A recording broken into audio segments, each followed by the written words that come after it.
When they were first discovered, objects from the ancient kingdoms of West Africa stunned the world.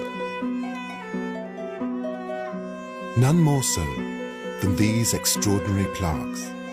They came from what was once the Kingdom of Benin and are around 500 years old. When the British came upon these objects in 1897, they thought there's no way they could have been created by Africans. They were amazed at the detail and the intricacy.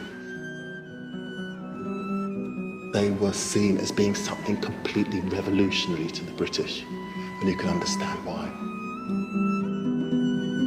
These aren't carvings, they're 16th century casts in copper-rich alloys of brass and bronze. Over 900 plaques are thought to have been made. To produce each one, the artist would need to know how to make and fire a clay mold, and how to melt the metals to pour into it. It's an incredibly difficult skill to master. The combination of relatively sophisticated science and artistic accomplishment baffled most European 19th century observers. They couldn't believe that so-called primitives had been capable of producing work of the same standard as their European contemporaries. These amazing objects just didn't match the Europeans' view of West Africans. The questions were, where did they get the technology to develop this amazing bronze work? And where did they find the materials?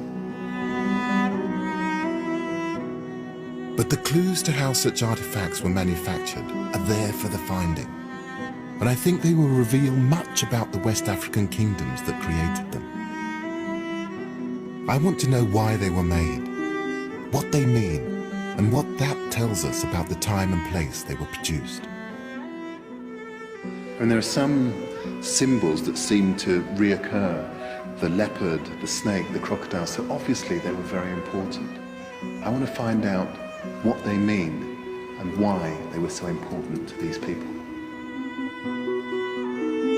These recurring images remind me of the symbolic motifs in Renaissance art.